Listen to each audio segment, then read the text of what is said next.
পঞ্চগড়ে ভূমি সপ্তাহ ২০২৪ পালিত। প্রতি বছরের ন্যায় এবারও পঞ্চগড়ে জেলা প্রশাসনের আয়োজনে ভূমি সপ্তাহ ২০২৪ যথাযোগ্য মর্যাদায় পালিত হয়েছে। শনিবার সকাল ১০টার সময় পঞ্চগড় কমিশনার ভূমি এক্সিলেন্ট অফিসের প্রধান ফটকের সামনে বেলুন উড়িয়ে ভূমি সপ্তাহ দিবস ২০২৪-এর শুভ উদ্বোধন করেন পঞ্চগড় জেলা প্রশাসক মোহাম্মদ জহুরুল ইসলাম। এ সময় উপস্থিত ছিলেন পঞ্চগড় সদর উপজেলা নবনির্বাচিত চেয়ারম্যান শাহনেওয়াজ প্রধান শুভ, পঞ্চগড় সদর উপজেলা নির্বাহী অফিসার মোহাম্মদ জাকির হোসেন, পঞ্চগড় সদর উপজেলা সহকারী কমিশনার ভূমি মোসাম্মদ মলিহা খানম, দেশের সর্বশ্রেষ্ঠ সন্তান বীর মুক্তিযোদ্ধা অতিরিক্ত পুলিশ সুপার সহ ভূমি সকল কর্মকর্তাবৃন্দ এই অনুষ্ঠানে অংশগ্রহণ করেন। এ সময় ভূমি বিষয়ক বক্তব্য রাখেন পঞ্চগড় জেলা প্রশাসক মোহাম্মদ জহুরুল ইসলাম।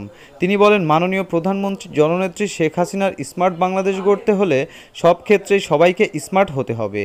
সরকারি বেসরকারি সব কাজেই স্মার্ট পদ্ধতি ব্যবহার করতে হবে। এ সময় বক্তারা যে যার মতো বক্তব্য রাখেন।